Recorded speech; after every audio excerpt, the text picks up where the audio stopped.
Welcome to Cycling Fashion Week, the only global podcast that looks at cycling purely from an aesthetic and superficial point of view. I'm your host, Alex. I'm joined by my regular co-hosts, Tony and Warren, and we've got a really exciting episode this week because we have a great interview with Mike Yak, founder of Blacksmith Cycle, which is a dream bike factory. And he was on the podcast to talk about custom bike aesthetics. That's a great interview that we have coming later on the episode today. But before we get into that, we have something really exciting this week, which is that if you wear women's cycling kit, well, we have a treat for you because we have a giveaway this week in collaboration with Montreal-based brand Peppermint Cycling. The giveaway is going to be working in the following way. So Peppermint's going to be giving out a winter cycling kit. So it's going to be a piece of cycling kit, but made for winter. And what we want to hear for you to win the giveaway is you need to send us a DM on Instagram at Cycling Fashion Week, or send us an email at cyclingfashionweek@gmail.com telling us the weirdest piece of winter kit that you've ever worn. So the conditions are that you have to follow Cycling Fashion Week on Instagram, and you also have to follow Peppermint Cycling on Instagram. You send us a DM or an email. You tell us what's the weirdest piece of cycling kit in the winter that you've ever worn. What we'll do is we'll select the funniest replies that we got, or the funniest submissions. We'll read them on the podcast, and the funniest one will win the giveaway. Peppermint will get in touch with you, and they'll ship you a piece of winter kit. The reason why we ask what's the weirdest piece of kit that you've ever worn in the winter is because when people start cycling, typically winter kit's not the first thing that they will go ahead and invest in or build out their wardrobe. People tend to ride in the summer mostly, so it can lead to some funny kit combinations in the winter. For example, I've worn a bunch of ski gear or Patagucci fleece as well. So we're looking forward to hear what our listeners have worn in terms of winter kit, and that can allow you to win a giveaway from our friends over at Peppermint Cycling. Yeah, Alex, I feel like we're going to get a lot of not, and they can send this in, but a lot of people with mittens. That's knitted mittens. That's something I've seen. When people are sort of getting early into colder weather riding and they haven't fully gone to winter cycling gloves. You'll see someone sort of decked out with a pair of their grandma's knitted mittens, but I'm pretty sure there'll be some funny combinations and things people have pulled out of old clothing bins just to keep themselves warm before they got all their winter gear they needed. I've worn some ski gear. I've worn some Patagucci fleece. It's been all over the spectrum. So I'm pretty keen to hear what people have to say there. North Face Gore-Tex for me. Okay, so getting into our first segment this week where we look at new releases. Actually, there's a lot of stuff we're going to talk about this week. Let's start with this one, which I thought was really interesting. So it's a Stella McCartney collaboration with Cannondale, where British fashion designer Stella McCartney teamed up with Cannondale to create, I quote, the boldest bike collection ever seen.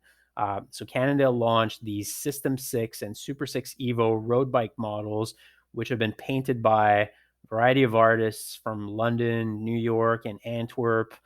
Stella McCartney, the fashion designer, was one of those collaborations. They've got other artists, Ed Cudis in London, Macy Broom in New York, Tom Toussaint in Antwerp. They've teamed up with McCartney and Cannondale. They've come up with some interesting paint jobs for the System 6 and the Super 6 Evo.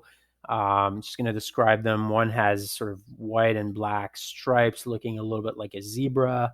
Another one has some stuff written in red on a white background, looking a little bit actually like the Tax the Rich dress that Alexandria Ocasio-Cortez was wearing, I think, at the Met Gala in New York a couple months back.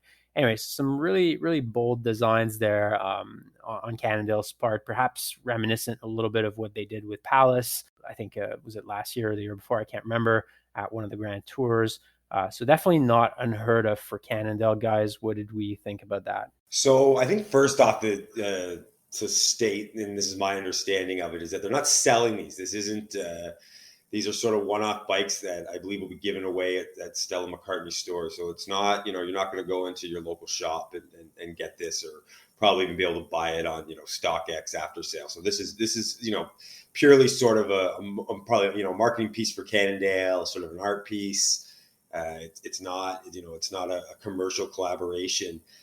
I don't know how much I think it's worth getting into the designs, because, whether I'm criticizing the artist, it's more of a question of whether, to me, looking at this stuff, it's going to bring a lot of eyes, kind of similar to Palace, although Palace is niche in its own way because it's a skateboarding brand. But, is this good or bad for cycling, sort of in general, to have Stella McCartney is very famous on her own right, and then her father is someone people have generally heard of, and having that kind of cachet with it. Is it good for cycling? Is it bad for cycling?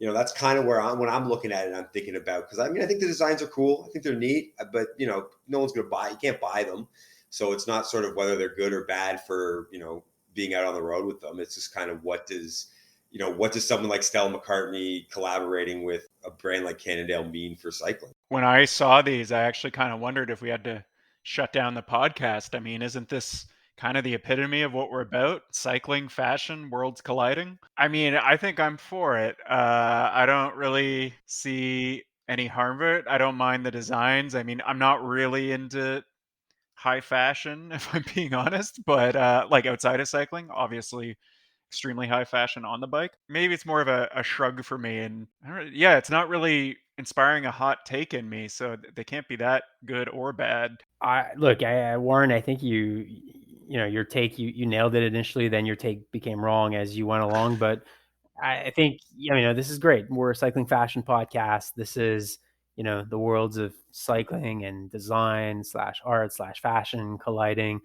This is what we do here on Cycling Fashion Week. I love it. I think it's great. I think it's bringing some outside eyes on the world of cycling that maybe don't come from sport. They come from design. They come from, a more sort of artsy kind of field. I think it's fantastic. I think the designs are cool. Would I ride this bike? No, but again, that's a moot point since it won't be available to me. But I think it's I think it's certainly interesting. I'm glad that they're doing that. I just want to make one more comment, because this is just more of a shout out, like as I was kind of thinking about the art and design, because again, it's kind of cool. But a couple of years back, there was Specialized had a track team that raced the Red Hood Crit, and they did, for each of those races, they did a collaboration for their LA track bike with various artists, and those are just better paint jobs. Like, that's all I want to say is, like, I think having more visibility of cycling is cool. Stella McCartney is a big name, very famous. But if you're looking at artist collaboration bikes and you're kind of, you thought the Stella McCartney was interesting, look up the Specialized LA track Red Hook Crit bikes that they did. Much cooler stuff. All right, next item we're going to talk about. So this actually didn't come out this week. I think it came out maybe 3 weeks ago, but we didn't get to it on the last podcast.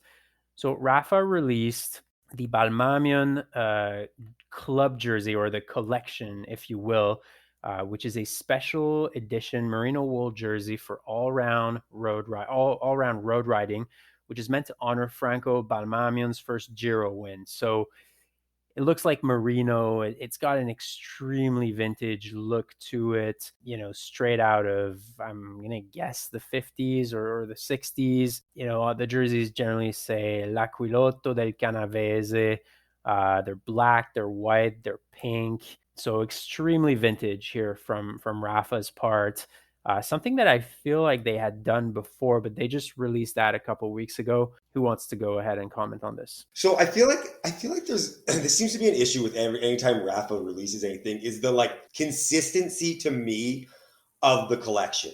So looking at this collection, the short sleeve sort of black and white striped one, I think it's beautiful, and you kind of zoom in and it does really hold a heritage look. But then I look at the other stuff. There's a long sleeve one. There's another short sleeve with sort of pink details and stuff. That looks like a bad kind of vintage modern combo. Like, it doesn't. And I noticed that when we talked about the Rafa logo collection, it seems that they can't put a whole collection together. Because I'm looking at this and I'm thinking, wow, that's actually kind of nice.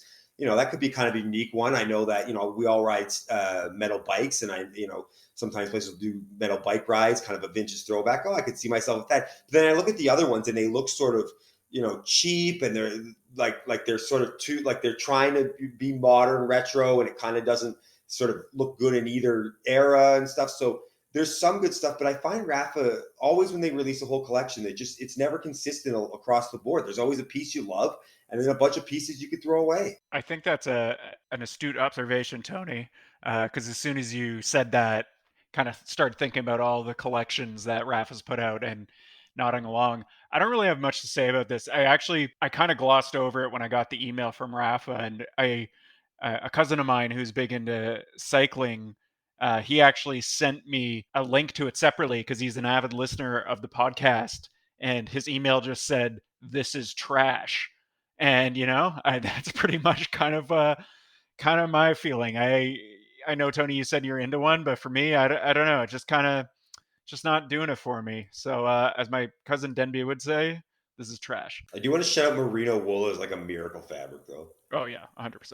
I don't think it's trash. I think it's beautiful to look at. I mean, the designs are beautiful. The typefaces that are used on the jersey, where it says L'Aquilotto del Canavese, which is the nickname of Franco Balmamian.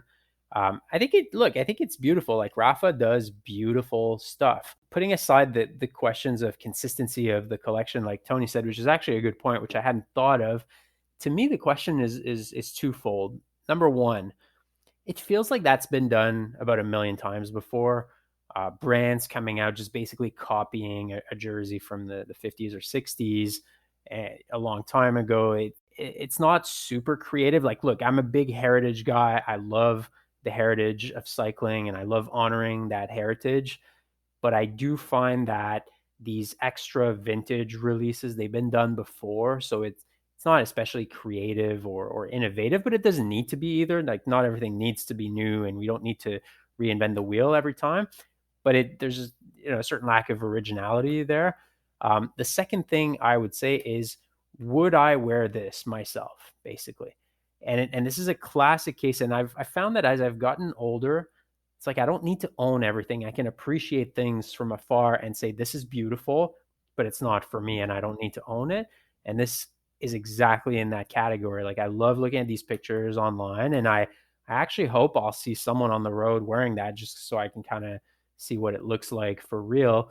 But I just don't really see myself wearing that on the road. It's a little bit too much in terms of the vintagey feel. Like, for example, the Rafa basic jersey, which is made of merino and has the armband, you could argue is also kind of vintage inspired, but it's like just the right amount of vintage that it's not too much. Whereas this is like they're going way overboard on vintage, and it almost looks like you're going to a Halloween party dressed as like Pulidor or Eddie Merckx or something like that. It's just a bit of a caricature. I think you hit the nail on the head, Alex, when you said inspired. Something can be inspired, like vintage inspired, versus just a vintage replica, which is what this is. So I guess I'm just more of a vintage inspiration and not full on vintage replica. To me, this is like wearing like, a baseball or football jersey to the game with like a player's name and number on it, which I won't dive into that. That's other sports. That's cycling, but that's no.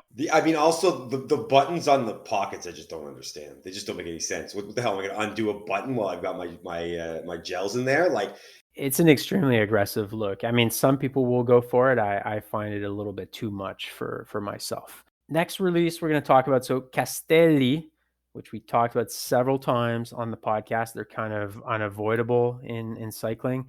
They introduced the new Gabba and Perfetto limited edition jackets. So it's two of obviously their best-selling products. The Gabba, which is a legendary product. So again, it's wind protection with Gore-Tex Infinium. So I didn't know Gore-Tex Infinium was a thing. I know Gore-Tex, I know Gore-Tex Pro, I know Gore-Tex Pro 2.0, but I didn't know Gore-Tex Infinium existed. Anyway, they came out with that water protection and breathability. They released it, so the jersey is kind of interesting looking. It's black, and it's got, I'm not sure what the pattern is. It looks like almost like a leaf or like a flower, but very, very small, kind of splattered all over the jersey. It has the water repellent features of the famous GABA. So they just came out with that. It's got relatively long sleeves, I would say. The jersey, it goes almost to the elbow, as is the current trend. So Castelli doing what Castelli does, releasing a new version of the rain jacket and the GABA. What did you guys think about that? So, I mean, I think that this is where, and I guess this is kind of what set, because Castelli seems to have like some nice ideas, but I guess this is what separates them from like a true sort of cycling fashion brand, is that in the Perfetto light jacket, I think that this, the pattern is kind of cool, and sometimes in winter maybe you can get away with a little bit more. But then I guess because they're still selling to the sort of average Joe who's more concerned about safety than we are, they've put the high vis sort or the reflective stripes on the shoulders, and it just ruins it. Like it destroys it. Like I would buy this thing for sure, because I think it's kind of neat, and the Castelli's performance is great and stuff, and then that just like destroys it. Like there's not a chance in hell I'm buying this thing just because of these reflective stripes. Like it just ruined it, and I get it. I get that probably the designer, the designers over at Pattern Mal or MAP or something, they know safety is important. They want to keep their stuff sort of more minimal and the reflective strips minimal. And then Castelli's a little bigger brand that used to be sold at Mech and are kind of catering to a different clientele is really thinking about their sort of winter safety cycling. But for me, from a stag point, it's just destroyed by these reflective stripes. I think that's the design of the Perfetto normally, is to have those. I agree, it's ugly. It looks like little pieces of duct tape, like keeping the sleeves attached to the body of the jacket. So I'll just say it seems like they're following that design, but I agree. If you're going to go to the trouble of making this limited edition attempt at like kind of designy thing, like ditch those two. Because I could get into this pattern otherwise. And then of course the other problem is the Castelli logos on it. But it's small. It's smaller. It's just, I mean, it's on it, but it's smaller. It's a little hard to see. I mean, it's sort of too bad that they couldn't just make the actual splatter reflective, and then the whole fucking thing is reflective, right? And then you get rid of that. You're super safe. Bugs every car that rides by you, I guess. But I don't know. So it's the devil's in the details, and this missed out on that. I actually love it. I think you guys are being harsh. I mean, I love the pattern. I think it's really, really cool. I love like a black jersey with a lot of white on it. I find it looks great. It pops. It's a great combination. Can't go wrong with it. The fit, just looking at the pictures of how it came out, I mean, the fit looks fantastic, at least on the models that they use there. But if you have a somewhat regular body type, I'm sure it fits great. So our co-host, who is occasionally on the podcast, Lily Hansen Gillis. She's a cycling journalist and writer. So I saw recently she posted on her Instagram. She's part of a team where I'm guessing they do some races, UTRR, and they had a custom kit made by Castelli, and I thought it looked pretty good. Like Castelli is kind of slightly climbing in my esteem of various brands, but sadly, as Warren says, the fucking logo, I just can't look at their logo. They got to do something with the logo. It's a great brand, great heritage, great products, but that goddamn logo is so ugly. I would buy a ton of Castelli products if it weren't for that ugly logo. Just so everyone knows, Lily designed that kit you're talking about for her team. So she's a Renaissance woman, designer, writer, cyclist, everything. Well, shout out to Lily, who obviously gets high grades from the Panache Police, of which she is a part. But it's I think it looks good, but that logo just ruins it, unfortunately. All right, so next up, we are welcoming a very special guest. He is the reason Warren and I ride such nice bikes. That we get compliments every time we're out on the group ride, wherever we're doing, whatever we post online. He is the owner of Blacksmith Cycles in Toronto, Canada. Please welcome to the podcast, Mike Yak. Hey, Mike, how you doing? I'm great. Thanks for having me, guys. And I would say you own those bikes because you have good taste, but I'm glad I could play a small part in getting them out into the world. Yeah, I mean, that's what when people ask me a bit about, the process, obviously there's a lot, you're letting us choose, but you really helped, and I wasn't there for Warren's process, but I'm sure it was the same. pick those little bits out, sort of choose, maybe this stem's better, this, oh, you want this, both Warren and my bike is, the custom geometry. So making sure we got the slopes right.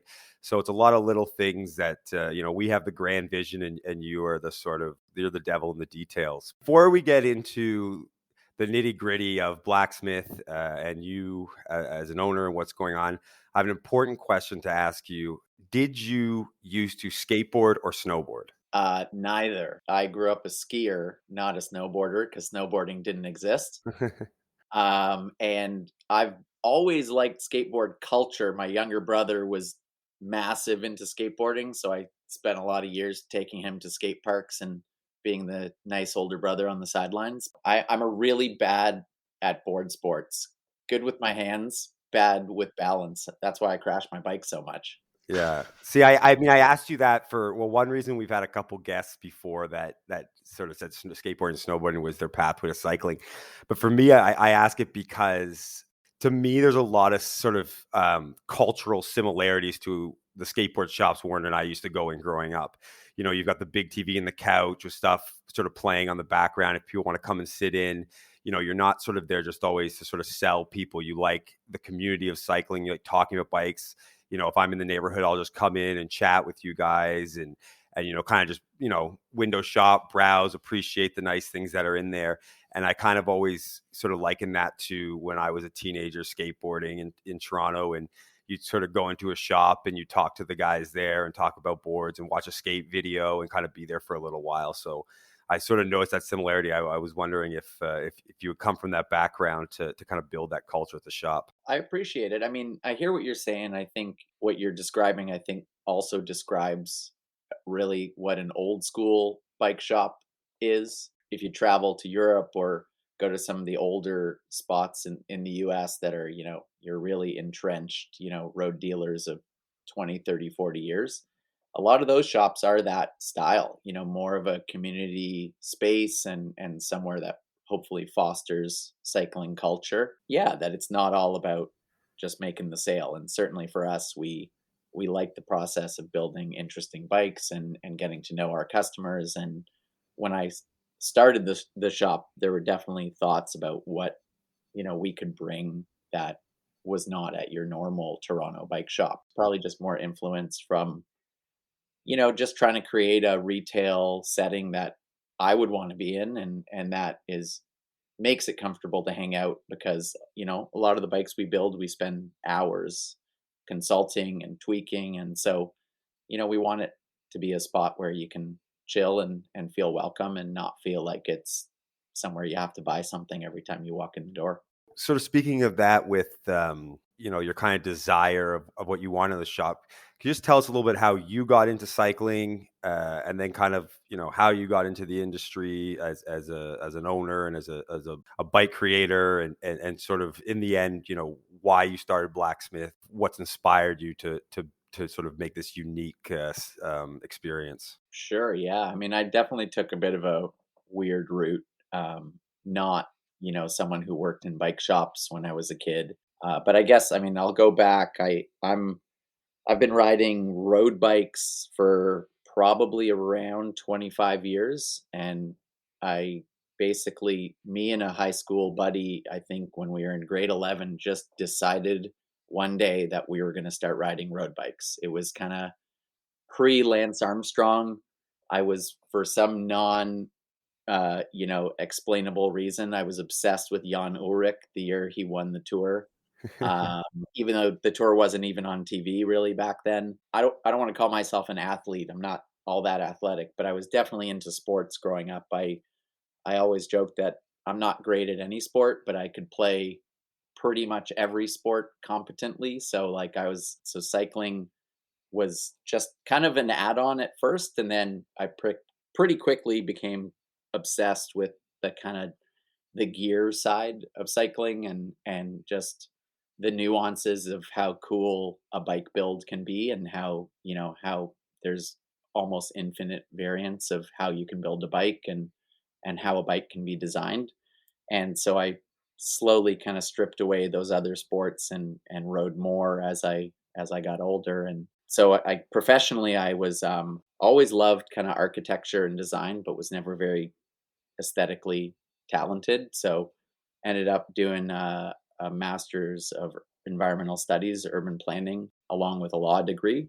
Really, it was the influence was more kind of architecture, design, and urban planning. And I ended up doing planning law for a few years, but I always had that kind of design and creation itch. And I think cycling and just building bikes kind of scratched that for me. I guess long story short, I was working as a lawyer and still pretty bike obsessed. I was big into these weird kind of esoteric European brands like Olmo and Carrera and Fondries that nobody carried in North America. I guess back then the only guys I rode with and when cycling was not cool yet were kind of old Italian and Polish guys who were big into all these European brands. And then I looked around at every shop in Toronto really just selling, Specialized and Bianchi and Trek and Cannondale. And I was like, no, that's not really what gets me going. After probably not enough thought, I decided I was going to quit my law job. And the plan was to start a distribution company. And then the bike shop was sort of a little bit of I don't want to call it a second thought, but it was sort of the smaller project. And the very long story short is after a few years of running the distribution company, I realized that the bike shop made me a lot really more satisfied personally and building awesome bikes for people was what I enjoyed. Nobody ever told me we were the best distributor in the world, but slowly more and more people told me we were their favorite bike shop in the world. And so I kind of looked at my business and said, well, I guess I should focus on what I'm good at, which seemed to be building a unique shop. Yeah, just a quick comment on sort of how you got into it through your sort of love of architecture and design. A little reveal of personal information about myself to our listeners. I work in architecture. I have a lot, obviously a lot of friends in architecture that are also into cycling, and I have noticed that, and sort of how I feel about it. I'm on the more technical side of architecture, but it's such a great sort of similarity because it's something that you want and typically is very aesthetically beautiful, but you need to think of it from a technical perspective for its function. Hearing you say you come in from that, I always feel like a lot of people come from that, and there's a lot of similarities between sort of architecture, industrial designers, Hmm. planners, designers, Totally. and cyclists. I think that form intersecting with function is just what it's all about, right? Like trying to create something beautiful that is also functionally as perfect as it can be, and that's a challenge. Aesthetics and function don't always align, and so for me, for sure, that's kind of the part of the beauty of how do you make a frame with an odd geometry still look good, or how do you create something that has aerodynamic elements but doesn't look like a windsurf board. That for sure is part of the challenge. I think I've learned over the years, when people say a no compromise design, it's like, no, every design has a compromise. It's all about what you're trying to achieve and what you're willing to compromise on and what you're willing to not settle on. I think that kind of wrestling with the aesthetic and the functional is what it really comes down to, for sure. You mentioned how you started the shop partly because you were obsessed with these like obscure brands. And I remember a big reason why I came to you when I was looking to buy the bike that I eventually got from you, which I think I've mentioned in past episodes, is a low from San Francisco. Is I wanted something that wasn't a Cannondale or Specialized Bianchi, whatever. And I didn't have the biggest budget by any means, and I went in to talk to you, and I just remember you had actually quite a number of options that were within my range. So I just wanted to know, like, because you carry these mostly boutique brands, or at least in my mind, when you're like deciding on a frame builder you want to carry in the shop, what kind of things are you looking for? I guess at the heart of it is, am I personally attracted to their work in some way? I definitely over the years have tried to kind of distill hundreds or even thousands of customer interactions into, more than just what I like, but trying to get a sense of what people are looking for and what are let's say, what are things in the bike marketplace that are missing, like, gaps or new opportunities. But I guess the honest answer, Warren, is it's like a kind of almost unquantifiable combination of aesthetics, build quality, as far as we can tell, attention to detail, technology, even value. Like if something is good but seems just massively overpriced, that doesn't impress me. It's a lot of things. It's I don't want to be as pretentious to say like, oh, when you see it, you know it. But there's certainly a combination of like, does it just get me excited? Does it, as a bike geek who's seen a lot of bikes, do I just get stoked on it? As a shop, we're pretty collaborative with all of the employees. Jesse, who's our kind of master mechanic, and Brian, who's our fitter. We'll all kind of get together and take a look at something and see if we're all excited, or if there's dialogue to be had. But some of it is also like, who's the person behind the brand. In the case of a smaller builder or a hand builder, a lot of it is that person or that small shop. Like, you bought a bike from me, but you're also buying a bike from Andrew Lowe. So it's a lot of factors, really. Some of it is, and I mentioned who's behind the brand because I kind of, hopefully Blacksmith will be around for another 100 years. But I seriously said to customers before, when talking about the brand or the builder, if Blacksmith went bankrupt tomorrow, you'd still have a Lowe or a Marinoni, and you still have that relationship. So that is part of it. The uniqueness and the willingness to maybe push boundaries a little bit. I think we're definitely a little more inclined to take risks with newer builders or brands as a shop. And often I'll order a bike for myself or one of our employees to ride first before we offer a brand. I'll give like a few examples, like someone like Bastion. I think I was the first dealer in the world for them, but when they were building prototypes, I was already talking to those guys and almost ordered one of the first 10 prototypes because I'm crazy. Or a brand like Fesca, where I think it was, their carbon bikes I had seen for a couple years at the North American Handbuilt Show. They were there maybe 6, 7, 8 years ago.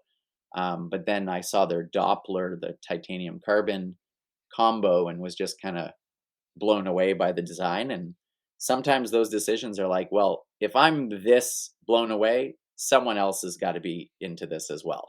I kind of do trust my gut a little bit. Sometimes we don't overthink it, and we want to work with new builders, and on some level, even if we just sell a few bikes for a new builder, that it's still giving that person business. And I think people sometimes from outside look at Blacksmith and they do, and oh, we just do these weird boutique brands. And the truth is, we do a lot of variety. We sell Orbea and Chapter 2, and we build race bikes, and we build super commuters. We kind of build it all. The idea is hopefully to have a roster of builders that just cover a lot of, spectrum in terms of everything: aesthetic, budget, material. So like someone like you, Warren, if whatever your budget is, and even whatever your material preference, if I can say, hey, I have 2 or 3 really awesome choices, and then it really comes down to, who do you have a connection with? That to me is the best situation. Kind of sometimes feel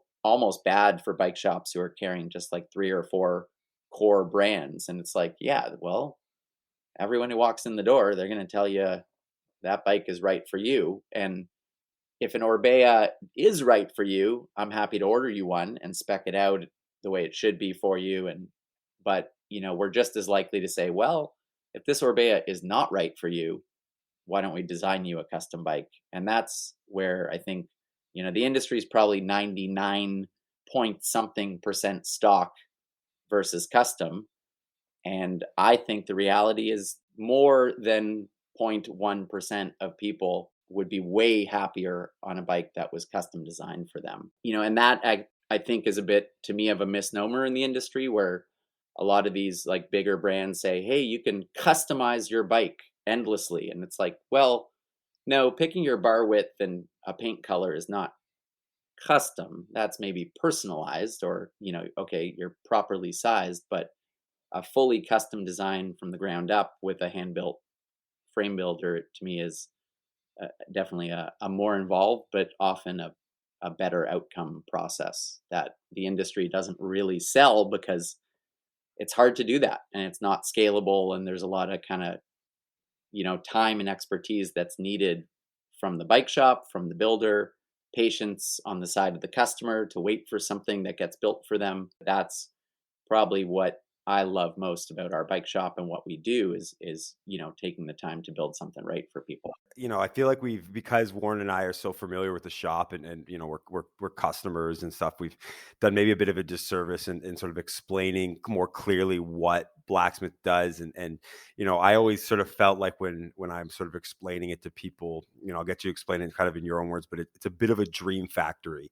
I mean, like you said, you give a lot of range of options. So whatever the dream is, you can probably fit it in, whether it's a commuter or a gravel bike or a cross bike or a road bike or whatever. But it's not a typical bike shopping experience where you just go in and say, hey, I'm a 56, okay, we've got these 3 bikes in there, and this is your price range. It's a personalized process that you work closely with the customer in a consultation and fitting, giving them options for the best thing. So sort of in your words, could you explain what the ethos of Blacksmith is? When you get a new customer, when someone comes in asking for a new bike, what the process is when you want to start a new build with that customer. You started describing it pretty well. You're in architecture, you were saying, Tony. The way I try to describe it to people is like, if you hire an architect, they're not trying to sell you anything. They're trying to hopefully execute your vision to the best outcome, right? And that's more about how I see our bike shop is, the odds that you're going to walk in and I'm going to have a size, in your case, Tony, 58, sitting on the floor, ready to go out the door, are pretty much zero with us. Maybe 2%. We have bikes in the shop. Our bikes are more examples of what we can build. And then the idea is we're going to then go build it for you. So that definitely occasionally freaks people out when they're just used to that template that you're going to walk into a bike shop and walk out with a bike. And that's okay. We're not for everybody. But I mean, really the idea is get to know you with a consult and fitting session and, really figure out who you are as a rider and your riding style, the kind of rides you go on, the kind of bike you think you want, any existing preferences, obviously budget, material, and just try to guide you to a good result. So fit for us is pretty much paramount, and fit and kind of riding style are the things that dictate where we go more than anything. And to back up to what I was saying earlier, we're not against stock bikes at all. And if if your geometry works for a stock bike, then awesome. But the idea is start with you as a blank slate. And I almost say, like, if we were going to design you a bike, Tony, based on what we're seeing out of your fit data and riding style and your age and flexibility and injury history, and design it in a vacuum. And sometimes I'll even do CAD drawings just to kind of say, hey, here's a make-believe bike that would fit you great. And then we kind of say, all right, what is out there that we can get you? And, go through our roster of builders, bike brands, figure out, what the best result is. And obviously then we drill into part selection and but really try to figure out what is best for you. And I think that also involves really being a little bit bold in terms of not just following industry trends. So, we can be a little bit old school at times with things like threaded bottom brackets. Like, we hate press fit bottom brackets at Blacksmith. Even though we can deal with them, we hate integrated seat collars, which every big bike brand has, because they say it's going to be more aerodynamic, which is just a load of horse shit, basically. We're at times kind of the anti-modern bike shop, but then we're building super modern machines. So we try to kind of take the old school, like, Italian frame builder Dario Pegoretti would, like, you don't get a fit with Dario. He tells you what your geometry is, but also in a kind of kinder, softer way, and embracing that. Here's my example is like fully internal front ends, like internal cable routing right now. I know it's a pain in the ass for mechanics, But I also know that everybody wants them, including myself. So, we just try to, survey the landscape and balance that reality. And so we're the kind of shop who would, if you asked us, all right, I can get this new Mosaic GT1 with the new NV integrated front end, we're not just going to say, yeah, yeah, yeah, that you need that. I'm more likely to say, yeah, it's a pain in the ass if you ever want to change a headset bearing, but it's cool and you probably want it on your bike because that's where bike design is going. So, we're try to be that honest guide to get you the bike you want. It's not that I'm trying to sell you a certain bike. It's I'm trying to figure out the bike that is going to make you happy. It's definitely more of a less of a business. I know it is a business, but less of a retail store and more of a, it's kind of like we're your bike concierge. We also try to be that kind of voice to help people make decisions that will allow them to ride a bike for 5 or 10 years versus 1 or 2. And I think that's another thing for us is like we're small enough that we're building probably 100 to 150 bikes a year, give or take, and we don't need you, Tony, to come back every year to buy a bike. I'd rather build you something really special. And then maybe in 2 or 3 years, you come back and say, you know what, Mike, I want a gravel bike now. The road bike's awesome. I mean, you better prepare for a long wait. Because I rode in Montreal. When I was in Vancouver, I rode a friend's '86 Marinoni, and we went up Cypress and around sort of the Vancouver proper area, and it rode beautifully. So I mean, if that's what what's the math on that? All 35 years, 36 years. So if I can get that out of my Marinoni. But I just want to tell a quick story, and sort of it's one of the reasons I really wanted to have you on, and it's about when I was getting my bike and kind of why I feel like you fit sort of Cycling Fashion Week. Your store sort of fits that, and then kind of what you're talking about sort of getting the right bike for the customer. That's what you want. Is when I got my Marinoni, it actually shipped with all the parts. So it's a custom frame, geometry, paint, all that stuff. But it shipped with what would be their sort of spec for my price range. And we went in and we looked at it and we pulled out the seat post, we pulled out the stem, we pulled out the bars, and we just said, actually, you said to me, because I didn't want to start ruffling any feathers, you said, this is ugly. And you went to kind of, you went in and you sort of found things in the same sort of range that sort of fit better with the bike, fit better with each other. All those little elements, you took a little extra time, it just made, not only obviously there's a comfort of the bike to it, but it's made that thing that I knew I would love anyways, just love that much more. And it's made my bike that much better looking because you took a little bit of extra time to sort of look at it and say, you know what, this doesn't fit with what we're going with. I'm gonna look around the parts bin and we're gonna get something that goes with it. And that's kind of a lot of the ethos of cycling fashion is that idea that the details matter and just sort of getting everything just right.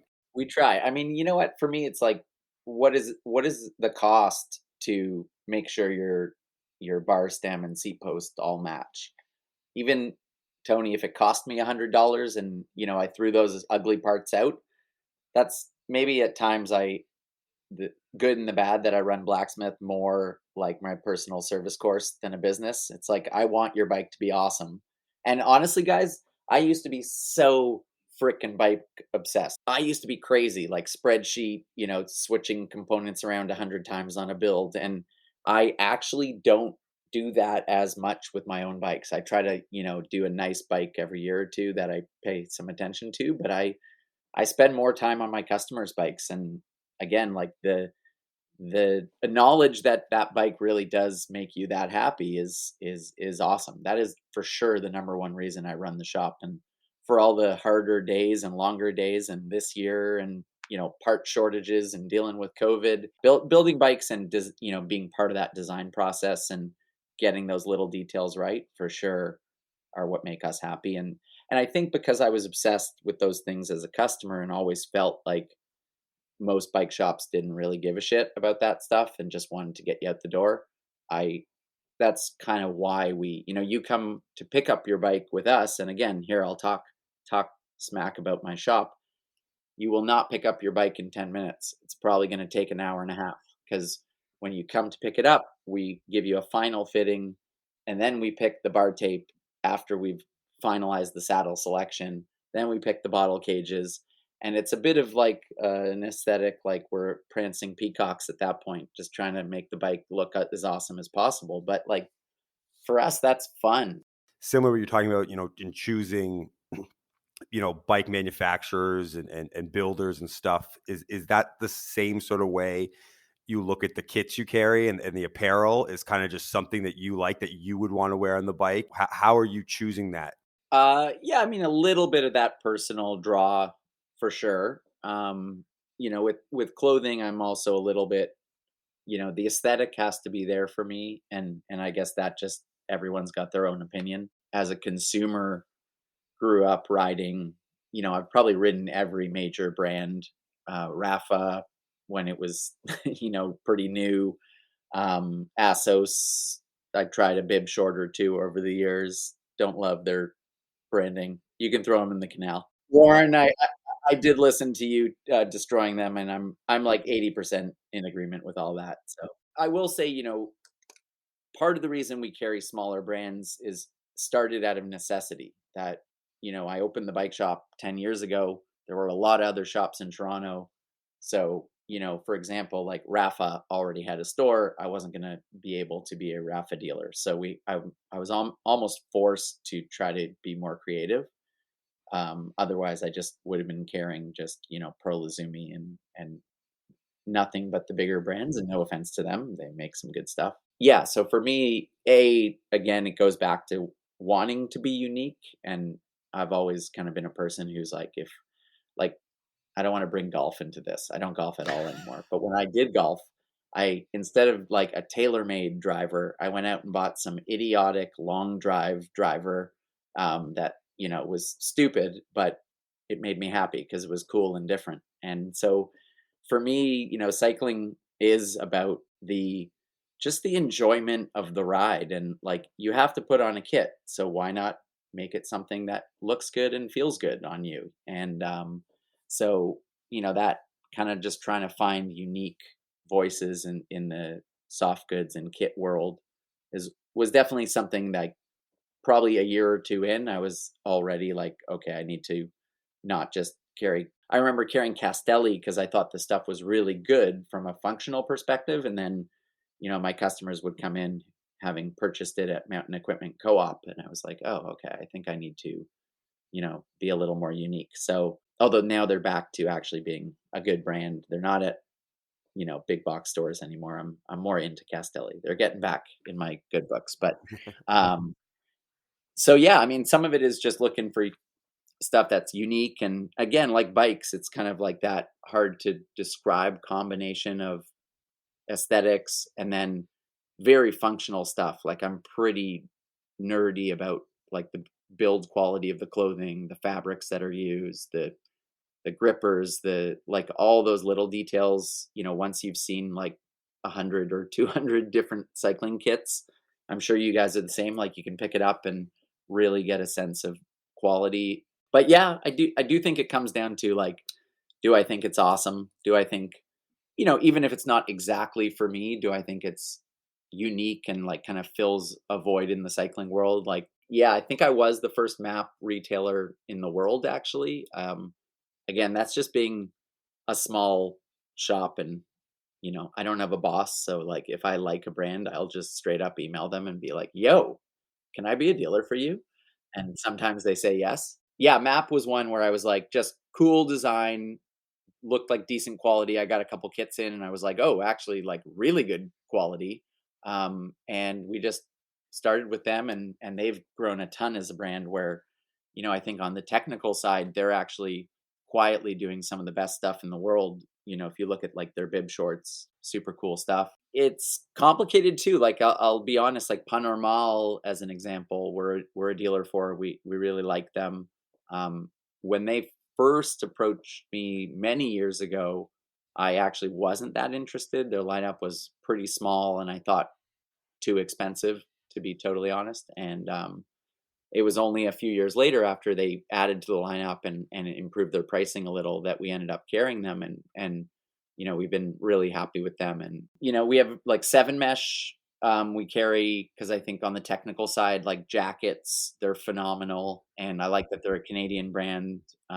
So, sometimes just supporting people. And again, like I was saying, frame builders, sometimes like just the people behind the brand and wanting to support them is a good thing. Like I know actually Velo Color, for example, started carrying Velocio, and they're a great brand, like super socially conscious and great in terms of women's cycling. And so, they were a brand I had on my radar, and I was glad to see actually Velo Color pick them up. So there's so many cool cycling brands out there. I almost wish I could carry more. Yeah, I mean, we did a top 5 episode of our top 5 kits, and then I put out to our listeners and on Instagram, sort of people share your top 5 kits, and the sort of range that people came, we got a lot of feedback, and the range that people came with just shows you, sort of what you were talking about, or where you were, Rafa, early, like how far cycling apparel and cycling fashion has come. Because sort of when I started, it was, pro team jersey or, club kit or Rafa. And now you have this endless sort of, list of brands that do, amazing quality, amazing style, kind of fit everyone's sort of range. So I think it's a bit of a golden era for cycling and cycling style. Yes, you're totally right. I mean, I'm going to be very honest here. The reality is most of these smaller brands are using the same 3 factories to produce their clothing.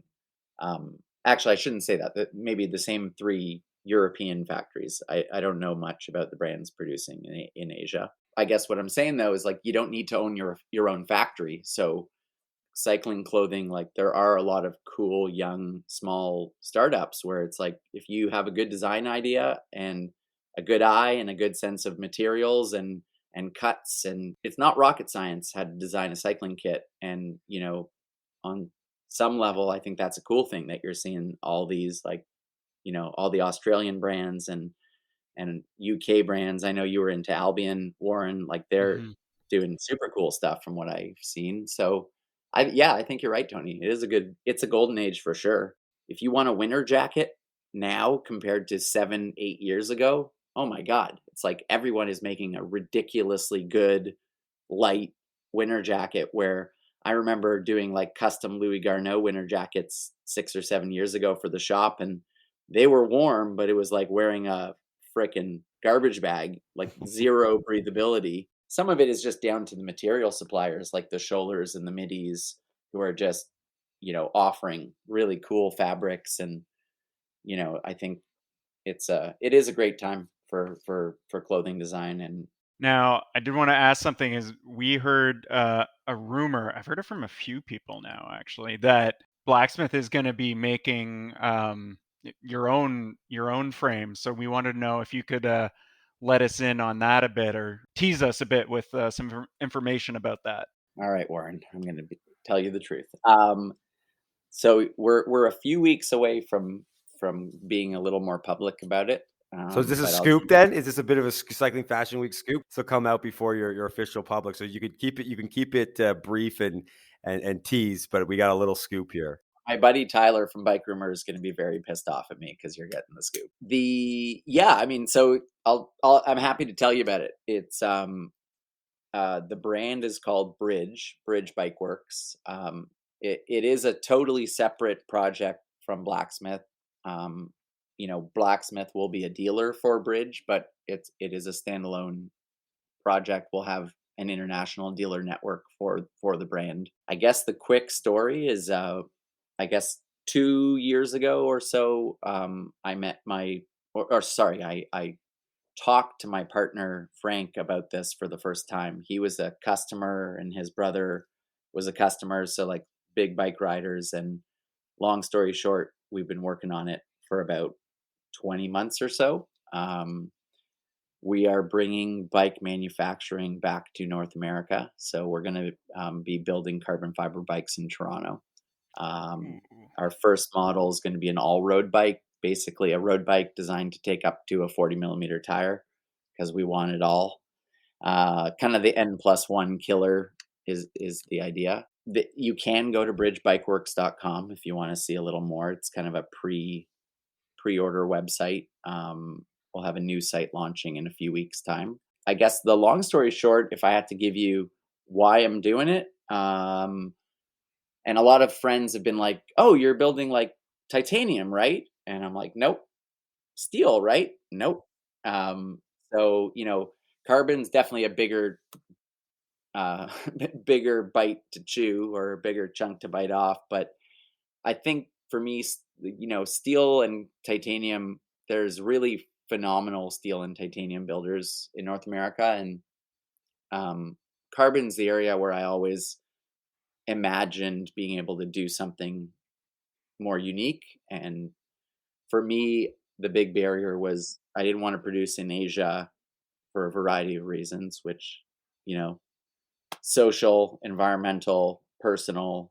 I didn't want to be flying to China 20 times a year. But I always thought there was no way I could produce carbon bikes in North America that were better than what was out there. You can do tube to tube carbon in your garage if you want, but to do something better than what existed, I didn't really see a way. And the kind of fortuitous turn was I met my partner Frank, and he's got good kind of entrepreneurial and manufacturing experience, but specifically in composites. Knows more about carbon than I do, which is, in the general public, rare. I know a lot about carbon. Knows way more than I do. And so it was kind of an amazing kind of yin yang sort of thing, where he was sort of this carbon and manufacturing expert, and I was hopefully a bike expert. And so we made it happen. But we're about, I would say, 95% through the engineering.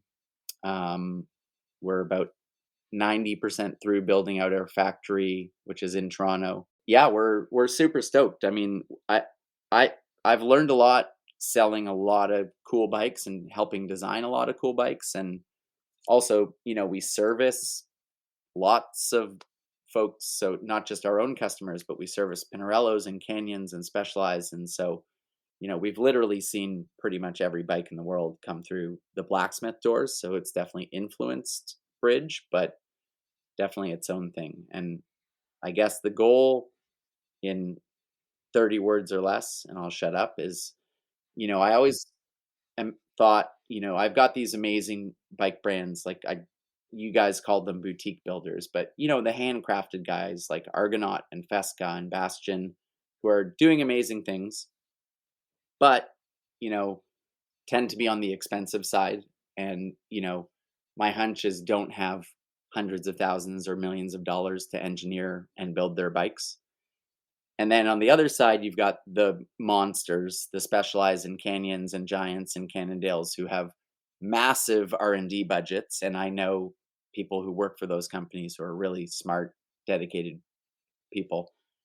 But those frames are being built in Asia, I would say definitely at a lower quality control than Ben Farver at Argonaut, who is, handing his customer the bike going out the door. And so for us, the goal really was, could we build something to that absolute high-end boutique artisan quality, but with the engineering and the performance focus that any of those big bike brands have. We're building a factory that we can say is literally a world-class composite facility, and that we should be able to build a bike that is as good or better than anything in the world, but do it in Toronto and do it at a price that is reasonable. So our frame sets are going to be $5,000 Canadian, about 4,000 US, 4,200 or so, which is definitely not cheap, but about the same or better than a Specialized S-Works or a Cervelo Aspero. Or we're pretty proud that we're aiming to build bikes here that really hopefully can go head to head with bikes that are built in the Far East. Well, that's some pretty exciting news. I'm glad Cycling Fashion Week got one of the first sort of scoops on it, and we'll make sure to sort of promote it as you guys disseminate more social media and more information. Tony, I'm going to interrupt you. Here's all you need to know. This is for you guys. Our 5 colors are going to be gunmetal gray, tan, kind of earth, sage green, baby blue, and pink champagne. So this bike company will definitely be more along the lines of Cycling Fashion Week than most big brands. Oh, we're excited. All right, so we like to end off all our interviews with a rapid fire. So this is where we give you, a couple options. You have to choose one, and maybe if you want, just a very quick reason why. Now, I know you love sort of all elements of cycling. I've seen, some of your personal bikes and the way you go, but I need you to choose one.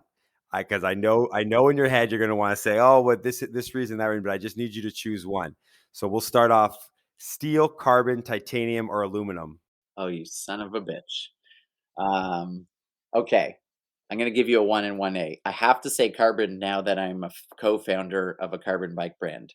And carbon is lighter and stiffer than anything out there.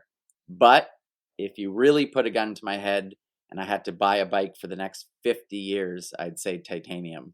It's kind of the super metal. Steel is awesome. Aluminum is really stiff and light, but titanium is a bit of that, like, my buddy Kevin called it like the Goldilocks and the Three Bears. It's just kind of like an 8 or a 9 out of 10 in every category. It's light enough, stiff enough, comfortable enough, durable enough.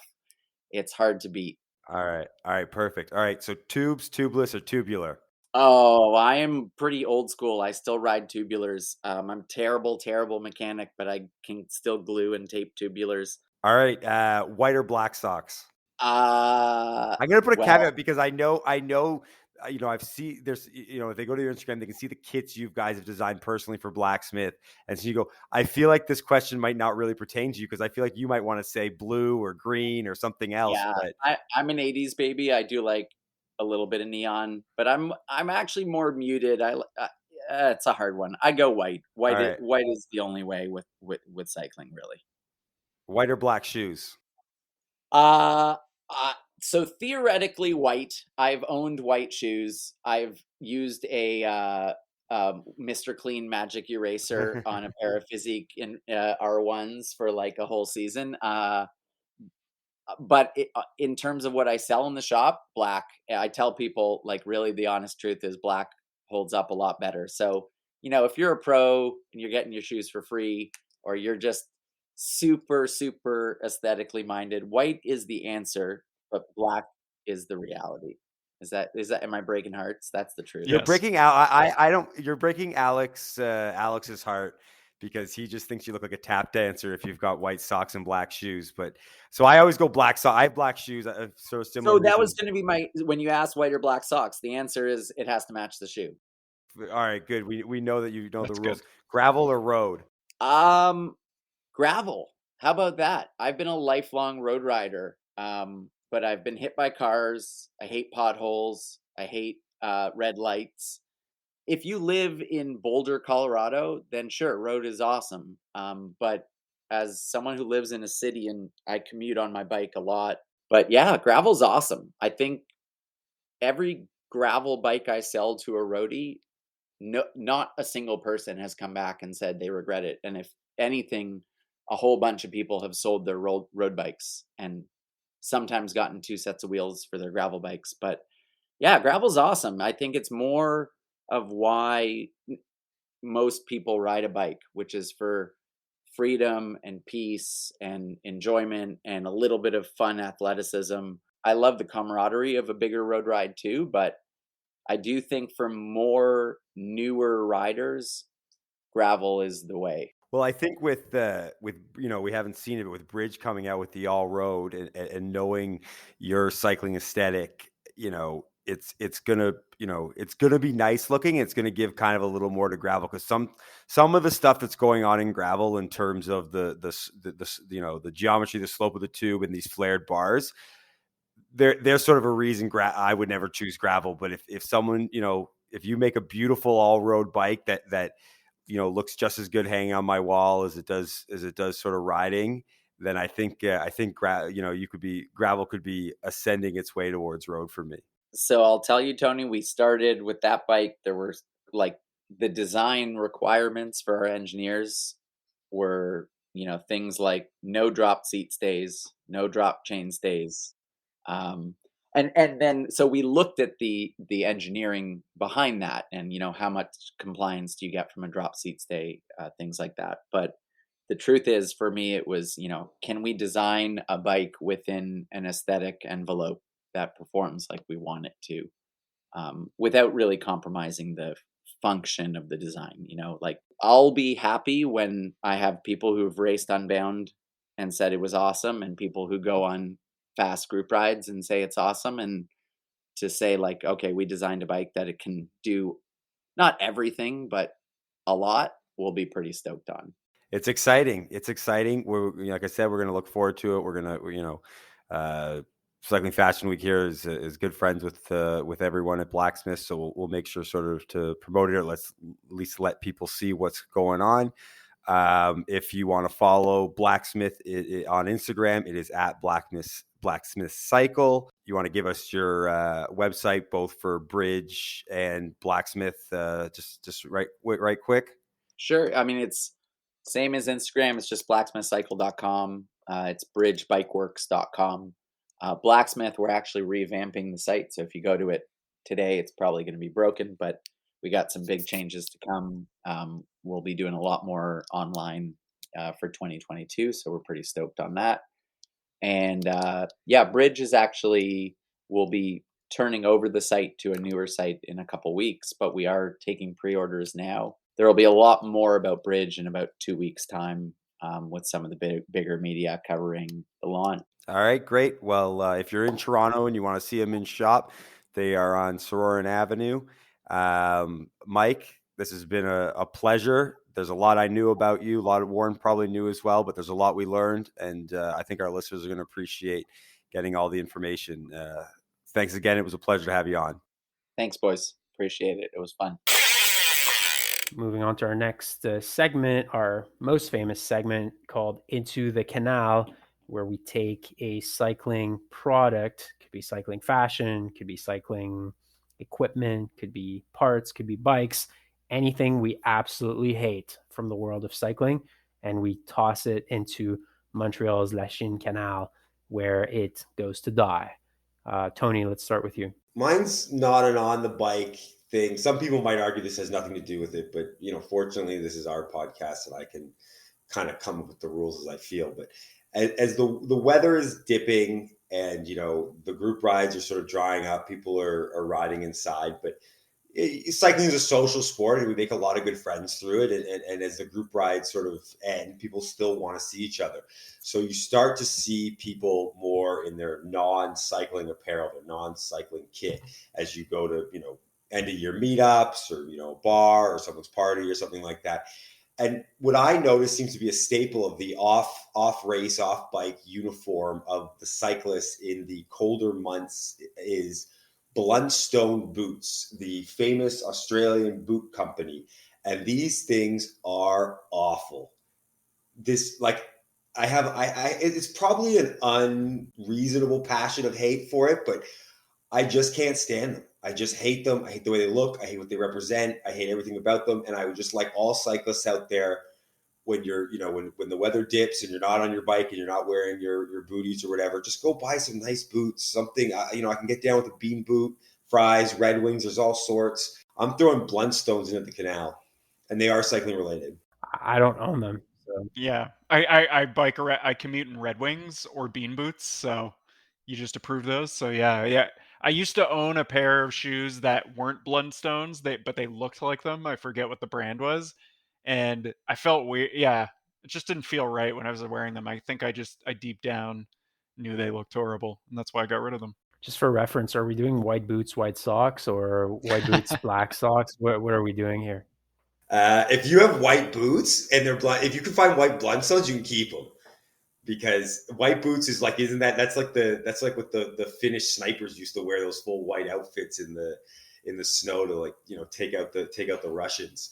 And so if you look like a Finnish sniper, then Yeah, all for it. You can wear whatever boot you want if you look like a Finnish sniper. All right, Warren, what do you got for us this week? So similar to Tony, I have something related to the change in weather as we're moving towards winter, but it's specifically to on the bike apparel. It's specifically about headwear, and I feel like there's something about cycling kit, and we kind of touched on it when we introduced the peppermint giveaways. Like, when you're first getting into cycling, you do anything to stay warm, like tinfoil, random whatever things. I think some people, even if they've been cycling a long time, are still reluctant to invest in decent winter cycling kit for whatever reason. And that's why I think I see a lot of these winter skull caps going around. And by that, I mean, like, there's no brim, they're just a cap. They're usually made of merino wool, I think. I mean, which is a great fabric, as we said. But these skull caps, you're one step away from wearing a bandana.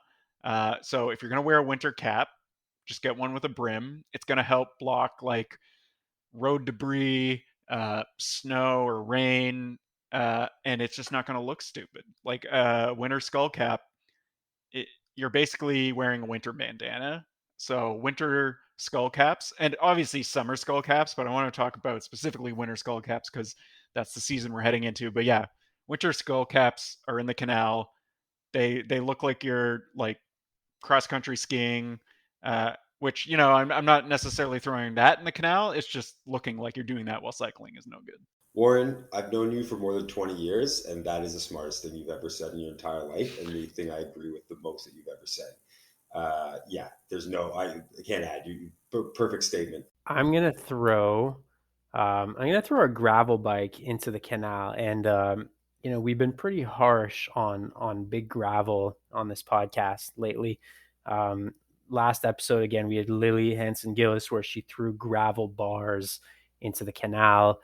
These kind of wide, flared out bars that people have started putting on gravel bikes lately, which again is the part of the ploy of the gravel industrial complex to take over the world. And there's a bike model that came to my attention this week. I actually don't know if it's a new thing, but it's certainly in the zeitgeist or the air of the moment of gravel, essentially looking a lot more like mountain bike than it ever did. And it's the Specialized Diverge Expert E5 Evo. Already there, like that's a mouthful for a bike name. But my God, I was looking at that bike, and I actually don't know why I was looking at that bike. Oh yeah, I think I was on Cycling Tips. I was looking for news or stuff that we could talk about on the podcast, because obviously we got to learn about where the releases are coming from and everything. And I saw this bike. They were doing a review of it, and I just looked at the pictures, and I absolutely could not believe it. You've got these bikes that are coming out like the Specialized Diverge Expert E5 Evo, which again, these bike names are just getting longer and longer. This is basically a mountain bike. You look at it, like the sloping on it is absolutely ridiculous. The top tube is basically going into the ground. There's no drop from the saddle to the bars, and it's got flat bars with these essentially these brakes that are on the flat bars like that. It's got giant tires. These look like they're 50 millimeters or something. Might as well be a fat bike. And this is just, I can't stand for this. Gravel has gone too far. We need to stop the scope creep of gravel essentially becoming mountain bike. I am not a mountain bike guy. Anything that requires skills or bike handling skills, I'm out. I'm not interested in that. I just want to ride and suffer. Basically, that's what road cycling is all about for me. So I'm throwing the Specialized Diverge Expert E5 Evo straight into the canal. So you didn't bring this up. We didn't pre-discuss the canal this week, and so I just looked it up as you were talking about it. And I mean, it's hideous sort of on its own merits. And then you're right, the big gravel and the lobbyists in Washington pushing gravel on us is getting out of hand. We need some lobby reform at the Capitol building. But the thing is, like, this is essentially a like 90s hardtail, 80s, 90s hardtail, but looking way less cool. And I mean, I'm sure it probably in a way rides better because those used to have the like V brakes that barely stopped, and they were 26-inch rims and stuff. But like, they looked amazing. Like, I still see them, and some people convert them into commuters or see them stuff, and they still look great. So it's like, this is sort of like, it's just like this ugly version of that. And then yeah, you're right. Like, I don't even know what to say. Like, it's kind of like, it's sort of upsetting me that this is out there, that Specialized felt this was okay. It's not even a hardtail, Tony. I think it's a rigid mountain bike. Like, I think there's the future shock or whatever in the stem area, or in the fork, sorry. But like, I mean, that can't do much for you. It's basically a rigid mountain bike. It's not even, I know it's coming from Big Gravel, but it's basically Big Mountain Bike. Like, I think it's like the end of the Scooby-Doo episode and you take off Big Gravel's mask and it's just Big Mountain Bike, because that's what this is. It's a mountain bike. And what's crazy is that this is an aluminum frame. So I've nothing against aluminum frames, but I mean, it's an aluminum frame with what seems to be kind of very average components, and it's $2,600 US. So in Canadian dollars, what is that, like 3,700 or something like that? So it's quite expensive. And I was looking at the Cycling Tips review. Shout out to Cycling Tips, by the way. I think they're a great website. But they say the highs of this bike: it's an incredibly fun, confidence-inspiring handling on a versatile frame platform. Okay, and then you look at the lows, and it says slower than most gravel bikes. Like, no kidding. I mean, this is a probably what is a quite heavy mountain bike. Warren, I'm sorry, I just got to jump back to Warren's comment with the Scooby-Doo thing. Like, I think we've broken some sort of like conspiracy theory thing where Big Gravel doesn't exist. It's just Big Mountain Bike. And they knew that like road cyclists wouldn't go straight to mountain bike. So they've been easing everybody in with like a few small doses of gravel. And then the next thing you know, every person's just going to be on some full squish, like, mountain bike. They're just, it's like they're just giving little tastes of getting off road. This is Big Gravel doesn't exist. It's all just a front for Big Mountain Bike.